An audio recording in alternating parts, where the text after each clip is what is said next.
Bonjour David, mais écoute, déjà merci d'avoir accepté de faire cette interview. Hein. L'objectif des interviews, c'est de connaître les membres un petit peu mieux au sein du chapter, leur personnalité, leur passion, etc. D'ailleurs, est-ce que tu peux te présenter pour nous, David? Oui, ça fait. Donc, bonjour Bernie, bonjour à tous. Donc, je m'appelle David, Dave, petit surnom que vous verrez sur mes couleurs. J'ai 51 ans, je suis marié et je suis papa de jeunes jumeaux de 7 ans et demi. Dans la vie, on va dire, en dehors de la famille, j'ai quand même deux grosses passions. Une première qui tient autour de la musique. Il y a énormément d'instruments de musique à la maison. Il doit y avoir, si je ne me trompe pas, 5 guitares. Autant du ukulélé, il y a un piano, il y a des percussions. Mais ça, excuse-moi, mais ça c'est une histoire de famille, c'est tout jeune, est-ce que tu fais partie d'un groupe ou Alors, je fais plus partie d'un groupe, j'ai fait partie d'un groupe étant étudiant, à la basse, à la guitare est restée. Puis après, au cours de voyage, je trouvais rigolo de ramener un petit instrument de musique typique d'un pays où j'étais. Ah oui.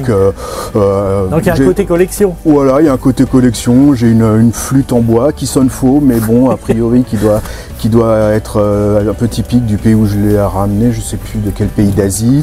En Mongolie, pareil, j'ai ramené des percussions, du Népal aussi, celles-ci sont très bien. J'ai vécu en Irlande, donc j'ai ramené des instruments traditionnels irlandais comme le bodhrán, la petite flûte. Voilà, et puis ma femme, elle fait aussi partie d'un groupe de samba, donc il y a des percussions brésiliennes à la maison. Et tu as un instrument de prédilection, donc tu es plutôt guitariste, pianiste? Oui, dans le fond du canapé, ça reste quand même la guitare. Guitare sèche, électrique? Les deux, mon capitaine. Tu vois, ouais, non, il y a guitare électrique, guitare sèche. J'ai également ce qu'on appelle un résonateur. Tu sais, ces guitares en métal qu'on joue au slide. Vraiment, j'aime bien aussi jouer ça un peu, tout ce qui est boogie, ce qu'on appelle le blues delta, Mississippi, voilà, des choses comme ça. Et puis bon, comme globalement ma culture musicale tourne autour du rock, ça reste guitare électrique. Voilà, donc si j'ai dit ça, c'était la première passion, hein, la musique. Et la deuxième, forcément, c'est pour ça que je suis là, c'est la moto. Alors justement, parlons moto, c'est quoi ton passé en tant que motard? Mon passé motard, il commence à l'adolescence, hein, 14 ans, la mobilette. Mon père voulait pas trop me laisser partir tout seul au départ. Donc lui, forcément, il s'est racheté une moto. Donc ce qui faisait que le week-end, on allait faire des petites balades ensemble. On est rapidement passé à l'enduro. On a eu une flopée de 2,5 européennes, du KTM, du Husqvarna, des motocross homologués aussi, des trucs qui grimpent au mur. On s'est bien éclaté. Et puis voilà, après les premières routières. Ma première routière, c'était une Kawa, une Z750. Et puis ensuite, j'ai fait des sauts de puce entre les marques. Pas forcément que je me cherchais, mais j'avais envie de découvrir. Donc j'ai une BM des années 70, une R100, je ne sais plus trop. Je suis revenu sur Kawa, je suis passé chez Triumph début des années 2000. Après ma première Harley en 2003, un Softail Deuce blanc nacré, pas commun, je l'ai attendu celui-là. Et ensuite j'ai eu 2-3 Road King si je me souviens bien, et j'ai quitté Harley parce que j'avais envie de découvrir de nouveau d'autres marques. Donc je suis retourné chez Triumph, Bonneville, c'est une moto que j'aimais beaucoup. Et ensuite re-BM, tu vois, donc vraiment re-saut de puce. En même temps, il y avait quelques Vespa dans le garage, des PX, hein, j'ai eu plusieurs PX 200 à vitesse, des trucs qui marchaient vraiment plutôt bien. Et puis il y a après Covid, je suis revenu à la raison et je suis revenu chez Harley. Et aujourd'hui, donc j'ai mon Road King spécial. Alors par rapport à ce que tu viens de nous dire, là, j'avais quand même une question. J'ai cru comprendre que ton papa était motard aussi. Tout à fait, tout à fait. Donc l'héritage motard, il vient de mon papa qui, pour ceux qui le connaissent, c'est Pierre, qui a été notamment très longtemps directeur du chapter de Reims, qui est dans le monde Harley depuis très longtemps. Et je crois que c'est lui qui m'a donné envie de revenir à Harley après avoir quitté la marque en 2000. Et David, d'ailleurs, tu peux nous dire comment tu as connu le chapter, le Nantes Océan Chapter?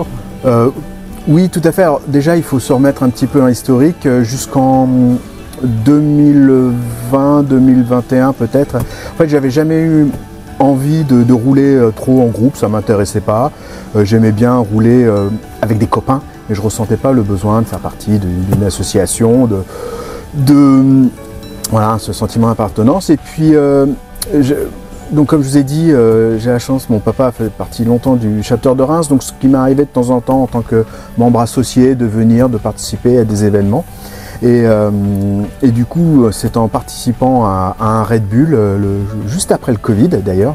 Et là, j'ai rencontré un petit groupe du NOCF qui avait fait le déplacement. Et bon, on a sympathisé, on a fait quelques blagues, on a surtout bien rigolé avec un membre plutôt sympa, Bernie Moriange.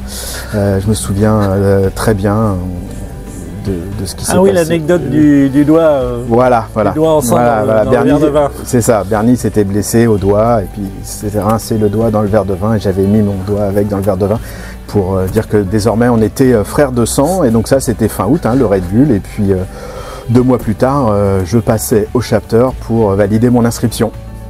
David, en fait, pourquoi tu es rentré au chapter? Qu'est-ce que tu attends d'un club motard Harley-Davidson? Écoute, avec le chapter, j'ai découvert une autre façon de rouler. On sait ce que c'est de rouler avec un petit groupe de copains, 4-5 motos, comme ça, on part, on fait, c'est plutôt une virée, on va dire. Et j'ai appris à aimer à rouler dans des groupes plus gros. Je ne savais pas avant, je ne savais pas ce que c'était. Et c'est quelque chose. Quand on est dans un convoi de 40, 50, 70 motos ou certains convois qui sont même beaucoup plus gros, de rouler déjà, donc on est tous plutôt bien disciplinés, donc c'est impressionnant, un convoi, la quinconce.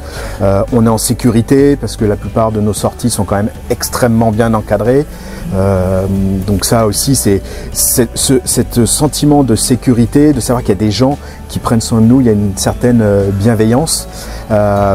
Donc ça c'est le côté un petit peu émotionnel, personnel. Et puis il y a le prestige de la marque aussi. Il y a quand on traverse un village, quand on est un groupe de motos, qu'on soit même 15, 20, 30 Harley qui arrivent, forcément les gens s'arrêtent, regardent un petit peu ce convoi qui passe. Donc nous on prend plaisir et on voit que les gens eux aussi prennent du plaisir à nous regarder. D'ailleurs, je crois qu'il y a un slogan qui disait, alors je ne sais pas si c'est Harley, mais qui disait « on partage plus que la route ». Et je crois vraiment que l'appartenance à un chapter, c'est ça, on partage plus que la route. Et parmi les événements, alors est-ce que tu parlais de convois en groupe de 40, 50, ça c'est plutôt lié à des événements qui sont organisés. Tu as participé à des événements, est-ce que tu en as qui te restent gravés en mémoire particulièrement? Alors sur mon passé récent, parce que ça fait pas très longtemps que je suis au chapter, il y a eu, on va dire, 2 très gros événements qui ont marqué. Il y a les 30 ans du chapter. Alors là, je garderai comme souvenir l'arrivée sur le lieu, sur la pointe, comme ça, face à la bord de mer. Et puis, bon, moi je suis arrivé un petit peu tard, donc j'ai pas tout de suite vu qui était là, les copains des autres chapters, et de se rendre compte à l'issue de ça qu'il y avait des Belges, des Anglais, des gens qui avaient fait des bornes pour venir à notre anniv, quoi. Ah ouais, quand même, les copains ils viennent de loin, et après, même des Américains.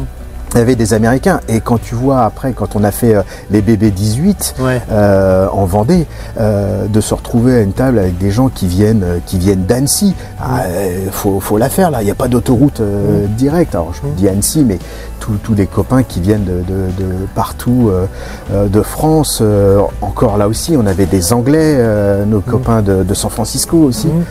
Je ne sais pas s'il y a beaucoup d'associations quand ils réunissent, quand ils proposent aux copains de venir, s'il y a autant de copains qui viennent d'aussi loin.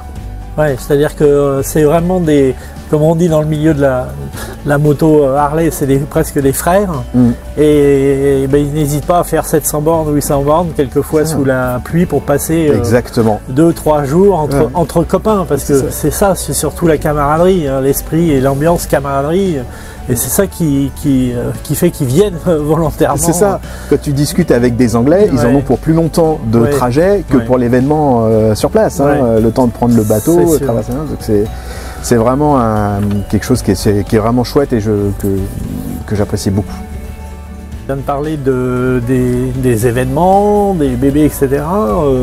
Parmi ton parcours de motard, est-ce que tu peux nous raconter une anecdote ou un fait marquant Là, tout de suite, j'en ai un qui me revient, il est un peu honteux, c'est qu'à un moment, j'étais le champion de la panne sèche. Me demande pas pourquoi, ça. Je pouvais être sur la réserve, passer devant une station et pas m'arrêter. Je suis même une fois tombé en panne sur l'autoroute, 5 minutes après avoir pris l'autoroute, tu vois, alors que j'aurais pu m'arrêter à la station, au centre commercial avant, appeler la dépanneuse, juste dire comme ça, voilà, j'ai oublié de faire le plein.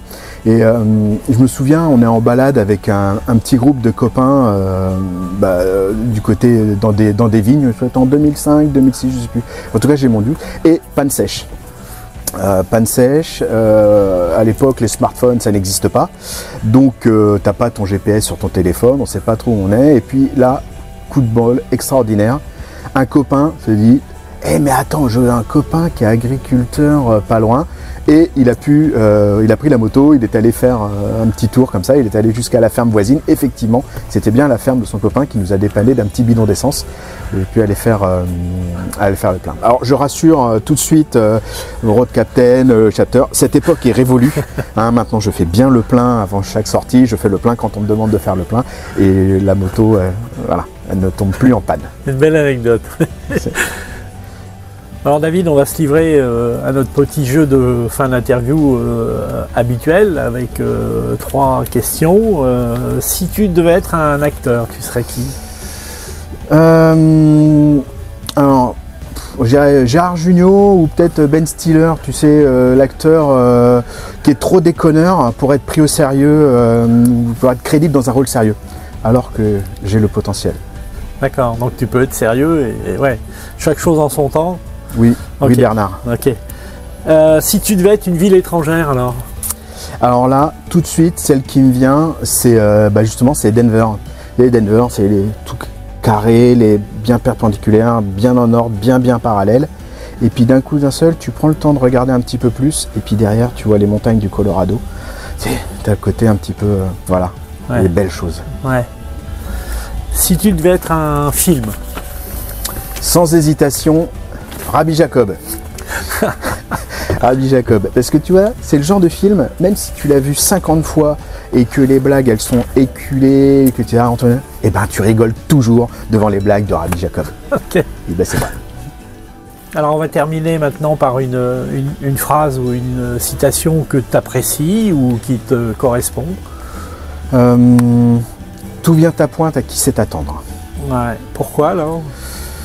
Il m'a fallu 20 ans pour venir au chapter. Et je regrette absolument pas. Voilà. Je crois qu'on a terminé.